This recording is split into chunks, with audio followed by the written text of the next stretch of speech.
Éluard connaissait très bien Man Ray, qui était un dessinateur, un photographe d'origine américaine, installé en France et qui était devenu très vite familier du groupe surréaliste. Lorsqu'il va le retrouver après la Seconde Guerre mondiale, Man Ray dira d'Éluard qu'il était, je cite, le plus humain et le plus simple de tous les poètes. Le travail en commun qu'ont réalisé l'artiste et le poète est ici exemplaire du dialogue que le surréalisme a nourri entre peintres et écrivains.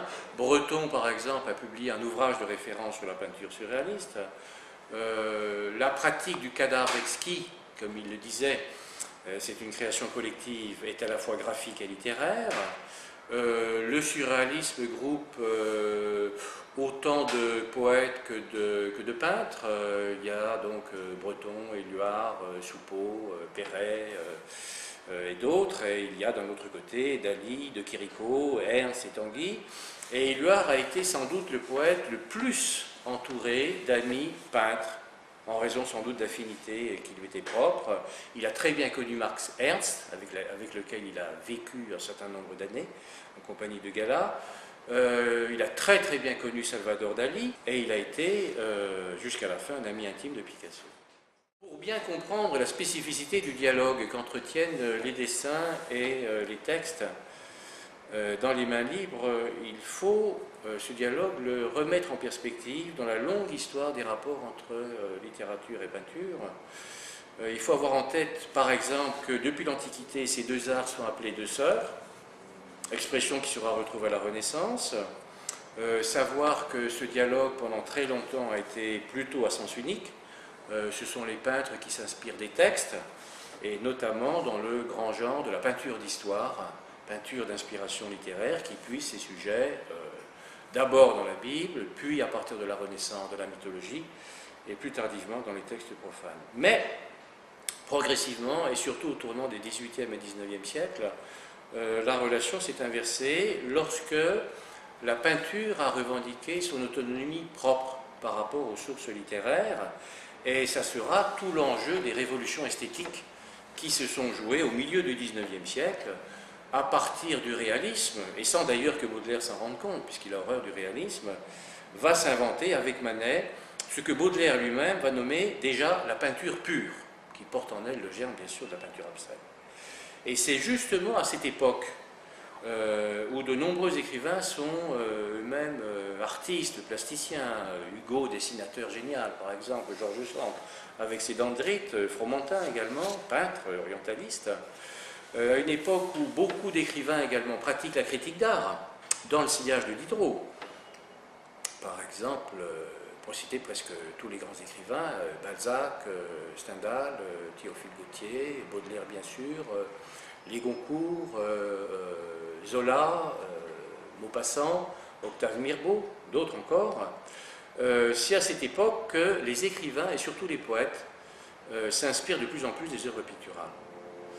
Pour citer un exemple bien connu, Les Fleurs du Mal de Baudelaire, beaucoup de poèmes ont leur source dans des dessins, des gravures, des tableaux.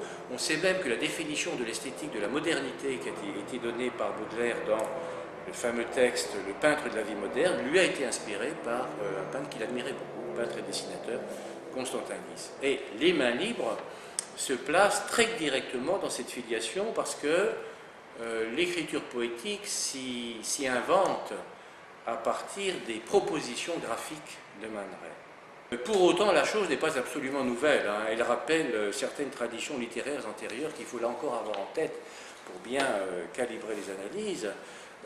On connaît notamment depuis l'Antiquité l'ekphrasis, qui est une description esthétisée d'une œuvre d'art, par exemple la description du bouclier d'Achille par Homère, et les ekphrasis ont été pratiquées pendant longtemps, jusqu'au XVIIe siècle notamment. Il y en a de très nombreuses dans le roman précieux. Le Moyen-Âge, de son côté, a inventé le blason. Blasonner, qui signifie d'abord peindre des armoiries, puis par des dérivations d'écrire, et puis dépeindre littérairement un objet ou un être. On va même parler de blason anatomique féminin à partir de la mode lancée par Marot dans les années 1530. Éluard était un très grand lecteur et découvreur de textes médiévaux. Il connaît bien cette forme qui lui plaît parce qu'elle a quelque chose de litanique, comme dans le poème L'Union libre de Breton, par exemple, et il a lui-même publié, assez tardivement, en 1942, un blason des fleurs et des fruits que l'on trouve dans le livre ouvert 2. Mais l'écriture d'Éluard dans les mains libres relève plutôt d'un type d'écriture littéraire qui est né avec la critique d'art de Diderot. Dans les salons qui lui sont commandés par Grimm pour sa correspondance littéraire, le philosophe pratique d'abord une écriture qui est descriptive, c'est-à-dire qu'il identifie les sujets, il nomme les personnages, il condense le récit suggéré par la toile. Chemin faisant, bien sûr, et très tôt, il se rend compte qu'un tableau ne se réduit pas à son sujet, ni même à ce que l'on peut en dire. Autrement dit, le visible, et on peut dire cela pour les mains libres, le visible excède toujours le dissible. Et il y a même pour Diderot une phénoménologie propre de la perception artistique, et c'est pour lui être fidèle qu'il va inventer, chemin faisant, sans théoriser la chose, une critique polyphonique qui a été très bien analysée par Jean Starobinski. Il mélange les styles, il parle à plusieurs voix, il s'adresse au peintre, qu'il admoneste parfois, aux spectateurs, il joue le jeu du jeu référentiel, il peut entrer dans le tableau, etc. Et c'est ainsi qu'il entre très vite dans ce qu'on appelle maintenant une critique analogique, celle que vont pratiquer tous les écrivains après lui, jusqu'à Éluard et après.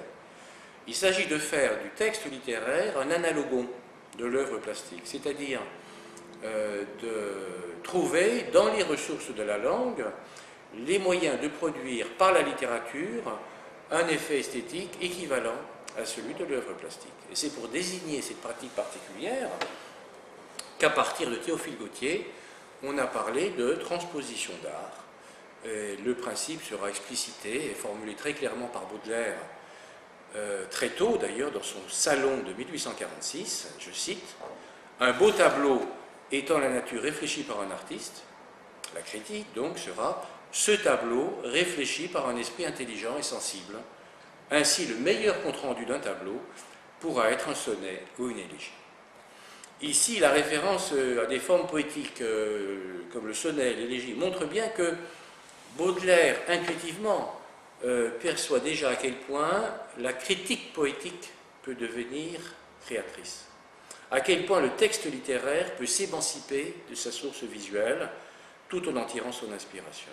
Eh bien, ce saut-là est réalisé par la génération surréaliste et le recueil Les Mains libres en est exemplaire, puisque Éluard ne décrit pas les dessins, il ne les commande pas, il ne les analyse pas, il ne les évalue pas non plus, comme le ferait un critique. Disons qu'il invente librement ses textes à partir de la suggestion, de l'impulsion visuelle qui est fournie par les images. C'est ce qu'il explicite d'ailleurs, ce type de rapport créateur, lorsqu'il évoque Picasso, par exemple, dans Donner à voir. Je cite, « À partir de Picasso, les murs s'écroulent. Le peintre ne renonce pas plus à sa réalité qu'à la réalité du monde. Il est devant un poème comme le poète devant un tableau. Il rêve, il imagine, il crée. » Eh bien, c'est ce que va faire Éluard dans ce recueil.